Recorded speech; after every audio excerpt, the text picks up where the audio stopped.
there, welcome. So I want to start doing more videos about the mind-body connection, and for those of you that are struggling and suffering with chronic pain and symptoms, I've been there. I know what it's like. I know how scary it is, and I know how important having somebody to support you that knows what's going on, and that's my intention here. So I want to make this video, this one, about how you respond to your symptoms. And most people's symptoms start when the nervous system is in fight or flight, okay? And this is caused naturally because the brain is perceiving danger on some level. For many of us, our nervous systems have been in this state our whole entire lives, okay? We have not known what a real safe nervous system feels like, okay? So this is something to kind of wrap our minds around. It's like, what is that? Because if we've had this fight or flight going on in our brain and our nervous system, we don't even know it because this is our natural way of operating. And if this is our natural way of operating, we don't even know what normal is. We don't have a baseline.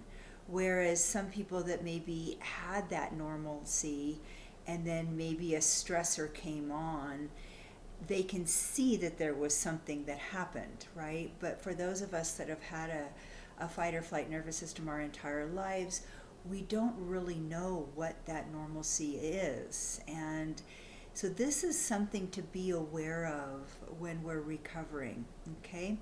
So recovering is about getting the brain and the nervous system back into safety, right? Back so that we feel safe inside.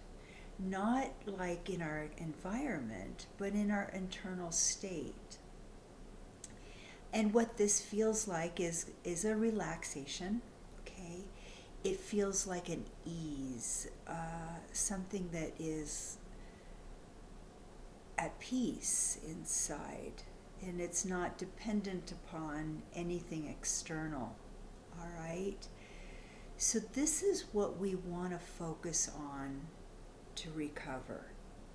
All right, and a lot of people get really confused about this because they go into the mind-body TMS work and they get the workbooks and they do the app and they do the programs, and there's a lot of information out there on what to do, right? There's meditation and there's journaling and there's all these things. But those are all designed to get this internal state back into a normal baseline place, okay? So we're not doing all these exercises and things to get our symptoms to calm down. That's not what we're doing. The symptoms are a byproduct of the fight or flight state. Okay? And if we've had symptoms a long time, the brain then learns the symptom. So then we have like a kind of a double layer thing going on. We've got the fight or flight going on here, and then the brain has learned the pain pattern or the symptom pattern, the symptomology, and that becomes a learned pattern as well. Okay? So, but recovery, if we want to keep it really super simple, is about getting the nervous system back to baseline. And if we don't know what that is, then we have to start looking at ourselves and maybe looking at how our thoughts, how we're thinking about things. Maybe we're thinking about people. Maybe there's some sort of hypervigilance going on, right? That's a sign that we're not in baseline. If we're in baseline, we wouldn't have that hypervigilance going on. And so we want to look at those thoughts and actually make an intention that I'm not going to give those thoughts energy anymore. Okay? And this is something that we start to notice if we don't give those thinking, fearful thoughts energy. They will start to fade. They will start to have so much control. Okay? Now, another thing, of course, is how we respond to our symptoms, and that's a whole big arena, right? But it naturally will feed the fight or flight if we feed into the fear around our symptoms, right? We want to get to a place where we stop giving them so much energy and focus on giving ourselves safety instead, okay? So pulling back from being so hyper-focused on the symptoms and when am I going to get better and what's wrong with me and how come this isn't getting better, pulling back from that is going to give the brain more ease, okay? Now, ease is also how we spend our day, right?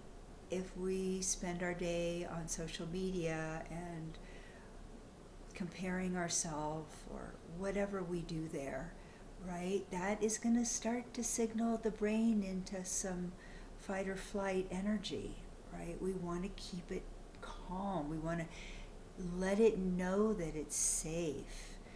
And it might be really slowing down or even stopping social media or that kind of activity. And, I do social media too, but it's how we engage that we want to start paying attention to.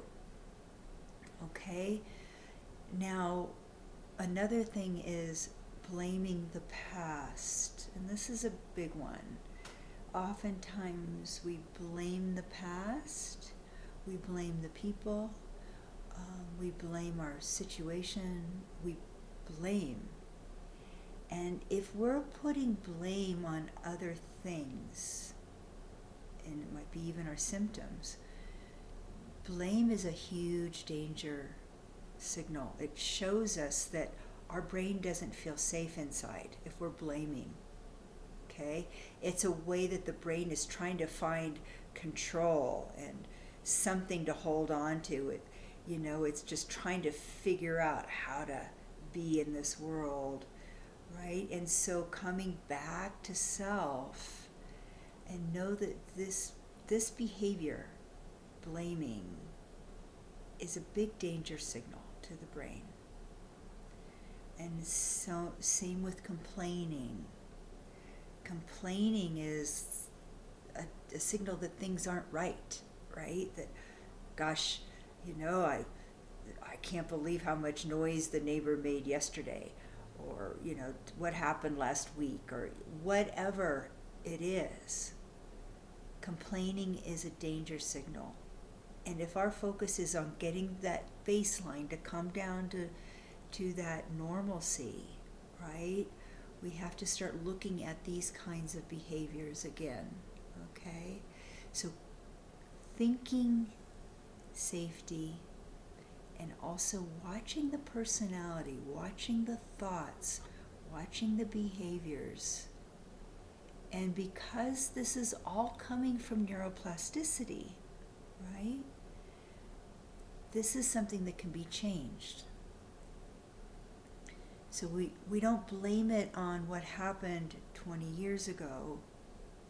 We take responsibility, even if something happened 20 years ago, or 30 years ago, or 40 years ago.